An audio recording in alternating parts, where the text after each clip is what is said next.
নমস্কাৰ আৰু কেছ ষ্টাডিলৈ স্বাগতম। এণ্টাৰ্কটিকা মহাদেশৰ বুকুত নীলা শেলাইৰ জন্ম হৈছে আৰু বৰ্তমান শেলাই ইমানেই বৃদ্ধি পাইছে যে ইয়াক ছেটেলাইটৰ পৰাও দেখি পোৱা গৈছে। প্ৰায় 2 বৰ্গ কিলোমিটাৰ অঞ্চল জুৰি এই শেলাইৰ বিস্তাৰিত হৈ আছে।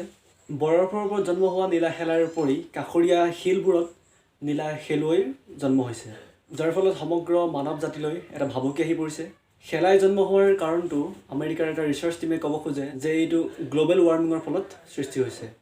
পূৰ্বৰ ঠাণ্ডা এই দেশবিলাকত বৰ্তমান এই মহাদেশখনত গৰমৰ পৰিমাণ বঢ়াৰ লগে লগে তাত থকা যিমানখিনি বৰফ আছে বৰফখিনি গলিবলৈ ধৰে আৰু গলাৰ লগে লগে তাত পানীৰ সৃষ্টি হৈছে আৰু পানীখিনিয়ে এনেকুৱা এটা পৰিৱেশৰ সৃষ্টি কৰিছে যিটো পৰিৱেশত শেলাই জন্ম হয়।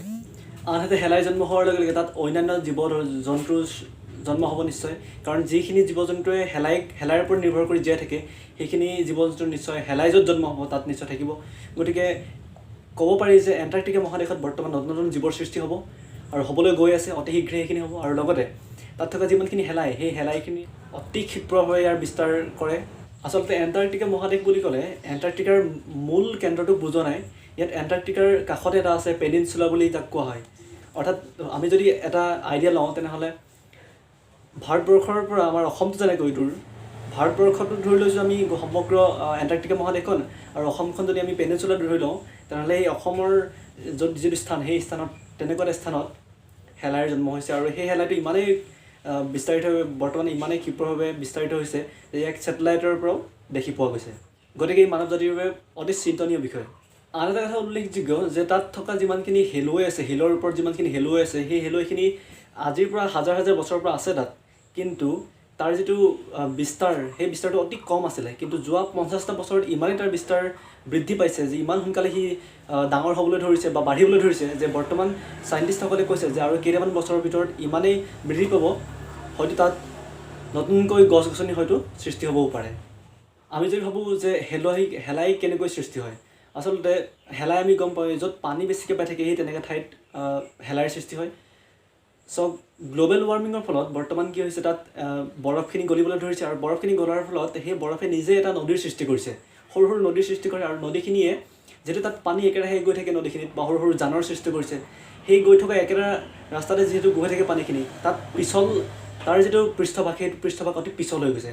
আৰু পিছল য'ত হৈ গৈছে অৰ্থাৎ তাত একেৰাহেতো পানী পাই থাকে, গতিকে পানী পোৱা ঠাইত নতুনকৈ এতিয়া শেলাইৰ জন্ম হৈছে।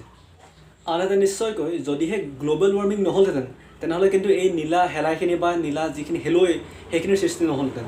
কাৰণ বৰফখিনি যেতিয়া গ্ল'বেল ৱাৰ্মিঙৰ ফলত অৰ্থাৎ গোলকীয় উষ্ণতাৰ ফলত যেতিয়া বৰফখিনি গলি যায়, গলাৰ লগে লগে কি হয় যে প্ৰথমতে কি হয়, যেতিয়া নগলে বৰফখিনি যেতিয়া নগলে তেতিয়া সূৰ্যৰশ্মি আহে। সূৰ্যৰশ্মিৰে যেতিয়া আহে তেতিয়া তাত যিহেতু পৃষ্ঠভাগ টান হৈ থাকে, বৰফ হৈ থাকে, গতিকে তাত সূৰ্যৰশ্মি অহাৰ লগে লগে তাত প্ৰতিফলিত হৈ সূৰ্যৰশ্মি ওপৰলৈ গুচি যায়। অৰ্থাৎ বৰফৰ তললৈ সেই সূৰ্যৰশ্মিখিনি যাব নোৱাৰে বা শোষণ কৰিব নোৱাৰে। কিন্তু বৰ্তমান যিহেতু তাত গোলকীয় উষ্ণতা বঢ়াৰ লগে লগে তাত বৰফখিনি গলিবলৈ আৰম্ভ কৰিছে আৰু গলাৰ লগে লগে তলৰ যিটো পৃষ্ঠভাগ ওলাই গৈছে, আৰু ওলাই যোৱাৰ লগে লগে সূৰ্যৰ ৰশ্মি অহাৰ লগে লগে তাৰ তলৰ যিখিনি মাটি বা যিখিনি বৰফ আছে সিহঁতে শোষণ কৰি লয়। আৰু শোষণ কৰাৰ লগে লগে তাত গোটেই বৰফখিনি আমি যিটো আচলতে কওঁ জেকি থকা বুলি তেনেকুৱা হয়, তাত পানী যথেষ্ট পৰিমাণৰ পোৱা যায়। আৰু তাত যিহেতু বৰ্তমান পানী একেৰাহে আছেই, গতিকে তাত নতুন এটা জীৱ সৃষ্টি বা নতুন শেলাই সৃষ্টি কোনো ডাঙৰ কথা নহয়। অন্য এটা ভাষাত যদি কওঁ তেনেহ'লে হ'ব যে গৰমৰ কাৰণে বৰফ গলিছে আৰু বৰফখিনিত নতুনকৈ জীৱৰ সৃষ্টি হৈছে। এইখিনিতে আৰু এটা কথা উল্লেখযোগ্য যে তাত যিখিনি মই ক'লোঁ যে পেনিনচুলা বুলি সেই পেনিনচুলা আচলতে যিকোনো দেশৰ দুটা ভাগ থাকে বা থাকে। প্ৰথমটো হৈছে উত্তৰ ভাগ আৰু দক্ষিণ ভাগ। গতিকে আমি যদি আলোচনা কৰোঁ তেনেহ'লে সেই পেনিনচুলা অঞ্চলটো হৈছে এণ্টাৰ্কটিকাৰ দক্ষিণ ভাগ অৰ্থাৎ দক্ষিণ অঞ্চল। তাত যদি কেনেবাকৈ বৰফখিনি আৰু গলি যায় তেতিয়া সেই বৰফখিনি গলাৰ ফলত তাৰ সম্পূৰ্ণ পৃষ্ঠভাগ পানীৰ তলত গুচি যাব, আৰু যাৰ ফলত বৰফখিনি গলাৰ ফলত সাগৰৰ যিটো পানীৰ লেভেল সেই লেভেলটো আৰু প্ৰায় চাইণ্টিষ্টে কোৱা মতে প্ৰায় 215 ফুটলৈ উচ্চতালৈ বৃদ্ধি পাব। আৰু ফলত আমাৰ ভাৰতবৰ্ষ বা অন্যান্য দেশৰ লগতে আমাৰ ভাৰতবৰ্ষৰ যিটো প্ৰভাৱ পৰিব সেইটো এনেকৈ হ'ব যে তাত পানী যিটো অতি শীঘ্ৰে তাত বৃদ্ধি পাব, আৰু লগে লগে যিটো সমতল ভাগ সাগৰীয় সমতল ভাগৰ যিমানখিনি দেশ আছে বা যিমানখিনি ৰাজ্য আছে সেইখিনি কিন্তু তেওঁলোকৰ আকৃতিটো শেষ হৈ যাব। এই ক্ষেত্ৰত তেওঁলোকে উল্লেখ কৰে যে আমাৰ ভাৰতবৰ্ষৰ গুজৰাট আৰু থৰ মৰুভূমিকে আদি কৰি বাংলাদেশ আৰু পশ্চিমবংগ যিমানকেইখন ৰাজ্য আছে সেই সমগ্ৰ পানীৰ তলত বুৰি যাব। গোলকীয় উষ্ণতা বৃদ্ধি হৈ এণ্টাৰ্কটিকাৰ বৰফ গলি তাত সৃষ্টি হোৱা শেলাইখিনিয়ে কিন্তু সমগ্ৰ বিশ্বৰ বাবে আটাইতকৈ এটা ভয়ংকৰ খবৰ বৰ্তমান। কাৰণ ভৱিষ্যতে চাইণ্টিষ্টে ধাৰণা কৰিছে যে ভৱিষ্যতে আৰু শ 200 বছৰৰ পাছত সেই যিমানখিনি এণ্টাৰ্কটিকা ঠাই আছে তাৰে মধ্য এণ্টাৰ্কটিকাটো হয়তো বাচি যাব, কিন্তু তাৰ কাষৰীয়া যিমানখিনি আছিলে দক্ষিণ এণ্টাৰ্কটিকা আছে বা তাৰ কাষৰীয়া যিমানখিনি অঞ্চল আছে য'ত পেংগুইন বৰ্তমান আছে, পেংগুইন যথেষ্ট হাজাৰ হাজাৰ পেংগুইন আছে, সেইখিনি ঠাই কিন্তু অৰণ্যলৈ সলনি হ'ব।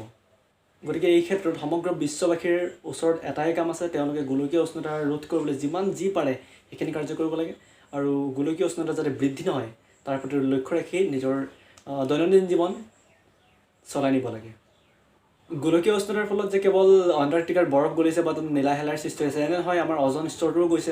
অজন স্তৰৰ ফলত কি হৈছে, বৰ্তমান CFCৰ কাৰণে আমি সকলোৱে জানো যে ক্ল'ৰ'ফ্ল'ৰ'কাৰ্বন, তাৰ ফলত কি হৈছে অজন স্তৰৰ ফাট মেলিছে, যাৰ ফলত চৰ্মৰ ৰোগ বা অন্যান্য ধৰণৰ বেমাৰবিলাক আমাৰ মানুহৰ মাজলৈ অতি বেছিকৈ বাঢ়িবলৈ ধৰিছে। গতিকে এইবোৰক নিয়ন্ত্ৰণ কৰাটো আমি মানুহ হিচাপে আমাৰ এইখিনি দায়িত্ব। গতিকে আশা কৰোঁ ভিডিঅ'টোৰ পৰা কিছু কথা গম পালে আৰু ভিডিঅ'টো সম্পূৰ্ণকৈ চোৱাৰ বাবে ধন্যবাদ।